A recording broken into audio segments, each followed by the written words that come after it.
first in-person Quad summit. Leaders of the US, Japan, India and Australia gather in Washington.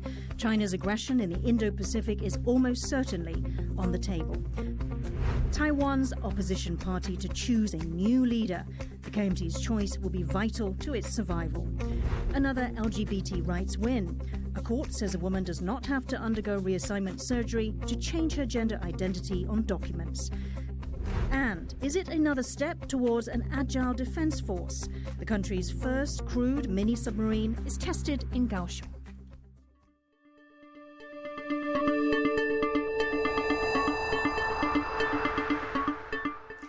A warm welcome to TaiwanPlus News. I'm Yin Khvat. Leaders of the Quad nations are meeting in Washington for the group's first in-person summit. The leaders of the United States, Japan, India and Australia are set to discuss COVID, climate change and critical technologies like 5G and semiconductors.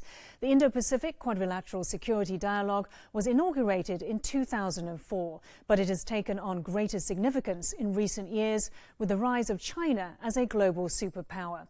The group's first leaders' virtual summit took place in March. A member of the Quad, Australia is also one of 3 members of the new AUKUS Security Alliance. To learn more about this, I spoke to Wen Song of the Australian National University's Centre on China in the World, who is also a visiting scholar at National Taiwan University. He began by explaining the factors behind Australia's new international prominence. I would say yes. Australia has always been a key champion of the concept of the Indo-Pacific.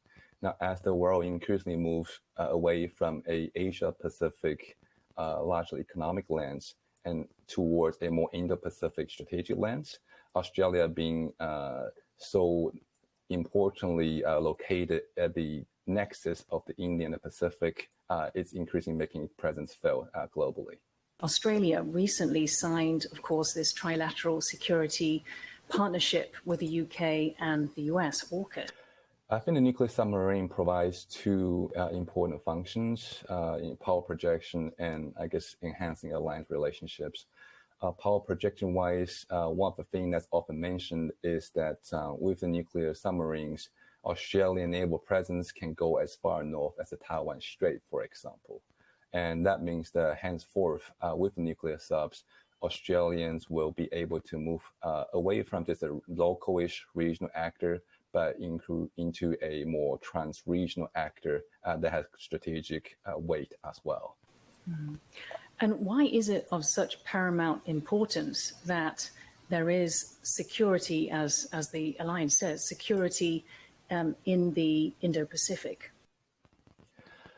I think with China's rise, naturally, it generates new dynamics that will challenge the existing established regional order. I think regional actors, they do want to build mechanisms and resources to deter potential negative tendencies from that development, as well as building a collective bargaining platform through which to shape China's rise, as well as finding ways to work with China in a way that would benefit the regional actors and regional order. And what sort of aggression has China showed towards Australia? So I would say that Australia-China relationship has been a little fraught, of course, over the last few years. One important case in point is a series of economic and trade sanctions that China has been imposing on Australian wine, lobsters, and so forth. In a way, China may be making an example of Australia. It's essentially saying that if you act in ways that's inconsistent with Beijing's preference, then this kind of situation you'll find yourself in. And so Australia, by standing firm, by continuing to finding ways to work with like-minded democracies and other partners, is telling the world how best to manage the relationship with China. A total of 24 Chinese military planes entered Taiwan's air defense identification zone on Thursday. The aircraft was spotted southwest of Taiwan, near the Taiwan-held Pratas Islands in the South China Sea. They included fighter jets and nuclear-capable bombers in 2 separate sorties in the morning and afternoon. Taiwan's Air Force scrambled planes in response. The incursions came shortly after Taiwan formally applied to join a Trans-Pacific Trade Pact. Taiwan's main opposition party, the Chinese Nationalist Party, or KMT, is set to elect its next chairperson. The candidates vying for leadership are former City Mayor Eric Chu, political scientist Zhang Yazhong, and the incumbent Chairman Johnny Chiang. The KMT's main platform is closer ties with China, and the party's charter calls for ultimate unification with China. Electoral defeats in recent years have forced the KMT to ask itself tough questions about what it stands for and its policies toward China. This makes the leadership choice vital to the party's survival. But wildcard candidate Zhang is making a big play for the KMT's hardcore unification supporters. Ross Feingeld is a Taipei-based Asia political risk analyst. He began by telling me the key differences between the KMT leadership candidates in their policies toward China.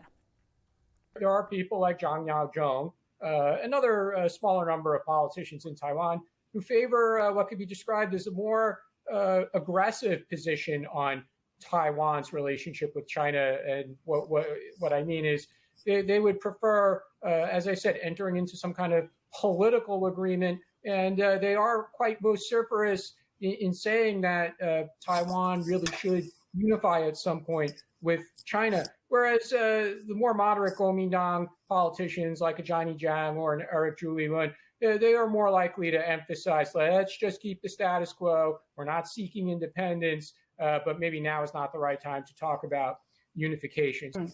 So the fact that Jiang is second place rather than Jiang, what does that say about the KMT voters? So it seems that Zhang has really tapped into a base within the Kuomintang that still feels very strongly about unification, again, in favor of unification. And it may have been a very good strategy on Zhang's part, but on the other hand, to be fair to Zhang, in the years that he's been a public figure speaking about cross-strait relations, this has been his consistent position. So he's sticking with his positions on China's relationship with Taiwan that he's been saying in commentaries, television, in the classroom for many years already. And is there a difference in younger KMT voters, what they're looking for? Well, frankly, the number of younger supporters of the Kuomintang seems to be limited. And the expectation is that the demographic of people who are going to turn out to vote in this Kuomintang chairman election, again, the eligible party members who are in good standing, it's going to be mostly older folks. So it's going to be disproportionately people 40, 50, 60, or even older.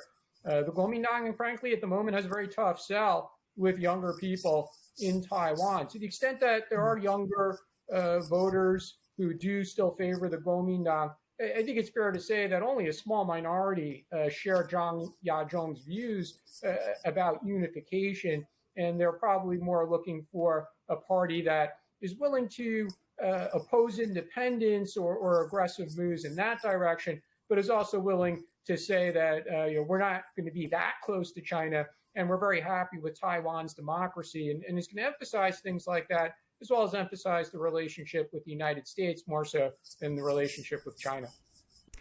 Taiwan's Medigen COVID vaccine could soon begin phase 3 trials in Europe. If approved, the trials could start as early as next month, with fewer than 4,000 participants. Results could be expected in the first quarter of next year. So far, Medigen has only been authorized for use in Taiwan. More than 700,000 doses have been administered in the country since August. LGBT rights campaigners are celebrating a landmark ruling for transgender rights. A court in Taipei ruled a transgender woman does not have to undergo reassignment surgery to change her gender on identification documents. The ruling only applies to this one case. It does not change current laws requiring surgery and a mental health assessment to change gender. But LGBT rights activists say the ruling sets an important precedent for future cases. 我的性别我决定 Taiwan has successfully conducted its first crewed mini-submarine test. Bing Wang explains how researchers at the National Sun Yat-sen University developed the technology. This is the nation's first crewed mini-submarine with a fixed-depth navigation system. The testing was completed at the Zhongxing shipyard in Kaohsiung. The 3.7 metric ton stainless steel spherical submarine was able to carry 2 people to a depth of 5 meters. It had already been tested to a depth of 8 meters while unmanned. While it is small, it has all the features of a big sub: underwater propulsion, horizontal steering, and life support. 我们已经完成了8米，大概10米内上下是确定没有 OK 了。下个就是20米的海域，看看能不能可以下去再上来1个小时这样的航行的过程。This innovative technology opens up infinite possibilities for the future of Taiwan's underwater capabilities. Clan Wang and Bing Wang for TaiwanPlus. You're watching Taiwan Plus. We have plenty more after the break, including... I am William Yen in southern Taiwan, where wax apple farmers are scrambling to sell their harvest after China banned imports of the fruit.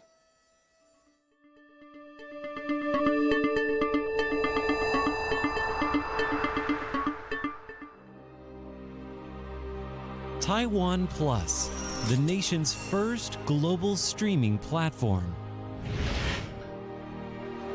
It's the start of a new conversation between Taiwan and the world. A multimedia experience that lets you see Taiwan, hear Taiwan, and understand Taiwan. Everything from the latest news, culture, and technology to nature and lifestyles. Experience Taiwan's freedom and democracy and stories that inspire. The wonders of Taiwan are waiting for you to discover. 它是全台湾最高大的树。 Hello, I'm Rick Glatt for TaiwanPlus. Our international news team brings you fair and authoritative coverage of what's important to Taiwan and the world. What's up, Taiwan? I'm Andrew Ryan. This is what has made coming here and launching TaiwanPlus so meaningful. Welcome to Taiwan Plus News.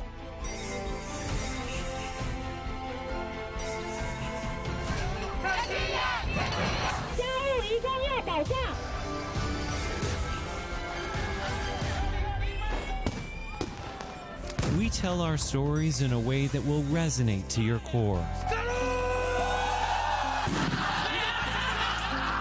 7年来，嫁给他真幸福。台湾最浪漫的绿色之花就是这个阔叶林。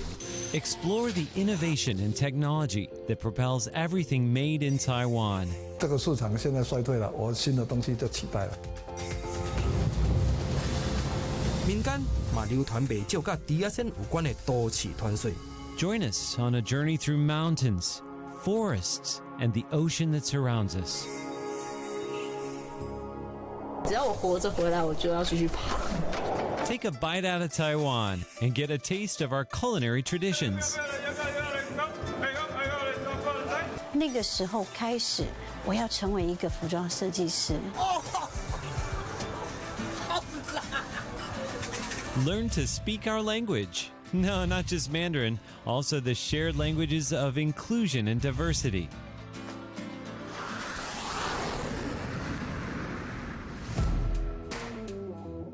View the world from Taiwan like you've never seen it before.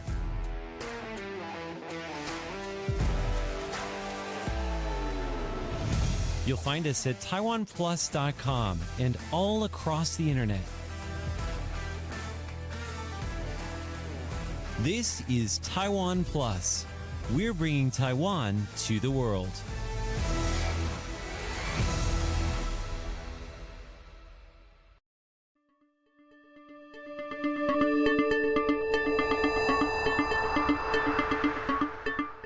Welcome back. You're watching Taiwan Plus. A reminder of our top story. Leaders of the Quad Nations are meeting in Washington for the group's first in-person summit. The leaders of the United States, Japan, India and Australia are set to discuss COVID, climate change and critical technologies like 5G and semiconductors. The Quad security talks come amid warming ties between India and Taiwan. Our reporter Rick Glowert spoke to Sana Hashmi, a visiting fellow at the Taiwan Asia Exchange Foundation. He began by asking her whether the Quad was emerging as an anti-China bloc. For India, Quad is a very important grouping. It's also emerging as one of the most important groupings for not only for India, but all the four countries. China's aggression has become a common factor, common binding factor for all the four countries. And this is very important when countries are actually struggling to deal with China individually. And what role could Taiwan play? Countries aren't just talking about the peace and stability in the Taiwan Strait, but they are also regarding Taiwan as an important partner in the region and integral to the Indo-Pacific region. So there is no doubt about the fact that Taiwan is an important issue. China's aggression in the Taiwan Strait is an important issue for all the four countries. But I feel that in the long run, Taiwan is bound to play a greater role in the quadrilateral security dialogue as well as in the Indo-Pacific region. Does closer India-Taiwan ties have an effect on these talks, do you think? India has become a very important country for Taiwan. More warmth and bonhomie towards Taiwan from India's side also. Then apart from this, there are practical issues, and Taiwan is immensely important. I think there will be discussion on how to secure semiconductor supply chain. And I believe that in this context, Taiwan could actually play an important role here, and it's very important for all the four countries. And India is also realizing that how Taiwan could actually contribute to the peace and stability to the entire Indo-Pacific region. US Vice President Kamala Harris has met with Indian Prime Minister Narendra Modi at the White House. The meeting comes ahead of the Quad summit between the leaders of the US, India, Japan and Australia. It is the first in-person meeting between the Indian leader and the first female American Vice President of South Asian descent. Vice President Harris welcomed the news that India will soon restart exports of vaccines. India had halted shipments due to its serious pandemic situation at home. Harris and Modi affirmed their commitment to democracy and the importance of their security partnership. Farmers are feeling the pinch of China's latest ban on Taiwanese fruits. Imports of wax and custard apples have been halted by Beijing, citing mealyworm infestation. But Taiwan's government says it's political. Our reporter William Yen visited farms in southern Taiwan to find out how farmers are reacting to the ban. Farmers pick wax apples from fruit trees in Kaohsiung's Liugui district in southern Taiwan. Close to 90% of Taiwan's 47,000-ton production of wax apples are from the southern Taiwanese counties and cities of Jiayi, Kaohsiung and Pingtung. Just a few days ago, China announced a halt on the imports of wax and custard apples from Taiwan, citing harmful pests. The ban caused concern for some farmers, as last year alone, China accounted for 97% of the 4,900 tons of wax apple exports from Taiwan. 像我们一看到电视说大陆没有给我们农产品收的，我们心就慌了。像我们年纪已经大了呢，听到这样，沉不上去呢。这种情况的话，我们也请那个，我们的同胞，多帮助农民，多吃国内的水果，来挺我们，度过这个难关，那因为疫情的关系，已经让我们生活上很困苦了，结果还碰到这个情形的话，往后呢？ But not all farmers in southern Taiwan share the same sentiment. A Farmers Association member from Pingdong's Nantou Township told us Taiwan still has time to prepare itself. 我们算过，差不多还有3个月时间，我们这边才是正开始莲雾的产期开始慢慢越来越多。那还有3个月情况下来讲，像我们的因应措施来讲是配合政府嘛，配合政府的一些它原本的配套措施，但是我们还会针对我们的 在地的一些我们本身的通路商去协商过，你现在大陆那边路断掉了，那你这些货预计要出去的这些货怎么处理？他就可能要去找量贩店或是电商或是国外的一些其他国家去谈，看可不可以增加订单的销售量。This is the second time this year that China has suspended imports of fruits from Taiwan after it banned shipments of pineapples at the end of February, also citing the discovery of mealybugs. This fruit farm was first hit by China's pineapple ban in February. But the farmers tell me they managed to tap into the Japanese market to make up the drop in demand. But it will be much more difficult to offload their surplus wax apples because of the challenges in logistics. A pineapple and wax apple farmer in Pingdong's Kanding Township said the thin skin of the wax apple made it a challenge to transport the fruit to distant places. 这种热带水果是很难保存的啦，它顶多是14天而已啦，并在我们冰箱里面，顶多只是14天就要报废了。那以要到全世界任何国家都高于14天啦。全世界应该水果是要不分颜色。 Back in Taipei, the Council of Agriculture under the Executive Yuan expressed their dissatisfaction with China's decision to ban the fruits. 理由就是所谓的有害生物的这样的一个动植物检疫的问题。那这个介壳虫的问题，在所有的 WTO 的规范底下，都是输入国只要在熏蒸，那就可以进去了。它完全没有依照 WTO 的国际规范在执行。第二个，它也没有提供科学的根据相片给我们。 The council also earmarked funds and set up new platforms to help promote sales to support custard and wax apple farmers. 我们只希望大家用行动来支持，因为全世界只有一个，我们所有的游戏规则其实都要有一定的规范，这样的话粮食安全才可以确保，农民的权益也才可以确保。 With no immediate solution in sight, Farmer Sun says he is resigned to living with the uncertainty. He says he will not pick his wax apples at the next harvest in December, and instead will wait until China reopens or until he finds new markets. James Rayner and William Yen for TaiwanPlus. Now, mohair is a type of wool which used to cost as much as gold. Although South Africa is now the world's largest exporter of mohair, it was originally produced in Turkey, and the industry there is looking to make a comeback.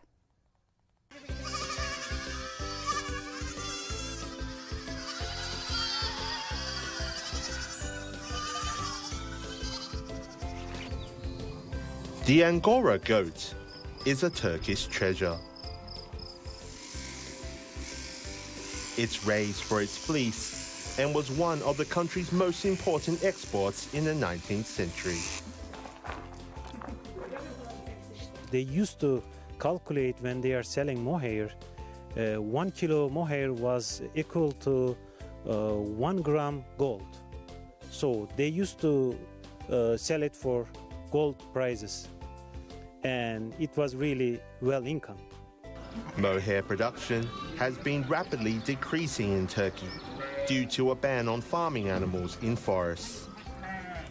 Around 2006, the government realized that Angora goats was getting less and less every day, and like it was a risk, and the government doesn't want Angora goat's name to be deleted from Ankara. So they started the sport. With that, they became successful. Besides supporting goat farming, the Turkish government also holds workshops that teach people the traditional craft of mohair weaving.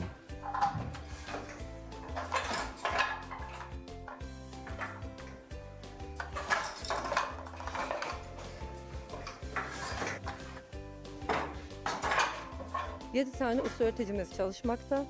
20 kursiyerimiz var. Onlarla gün boyu dokuma yapmaktayız.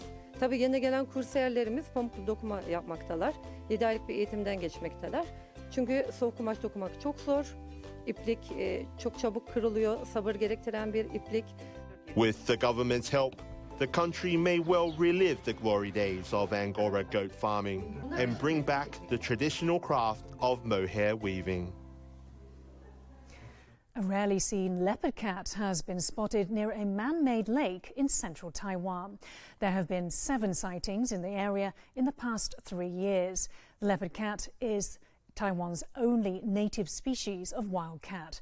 There are believed to be about 500 living in the wild. Sandy Chi has more. This footage captured earlier this month shows a leopard cat foraging at night around Nantou's Nantou Lake.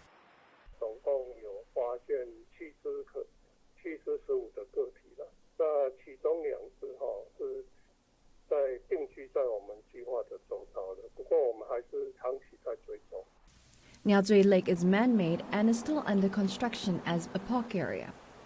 Since leopard cats were first spotted 3 years ago, the Water Resources Office has been trying to not disturb the protected species.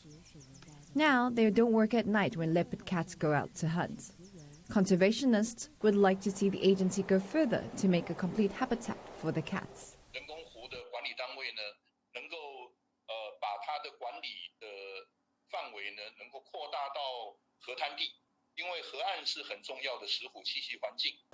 Leopard cats really cross paths with humans.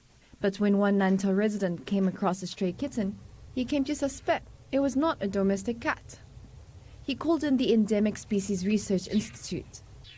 The leopard kitten is being cared at the institute and will be released into the wild when it is old enough. PT Zhuang and Sandy Chi for TaiwanPlus. Thanks for watching TaiwanPlus. We leave you today with footage of a chubby walrus named Wally, who has been spotted all around Northern Europe. Stay safe and see you next time.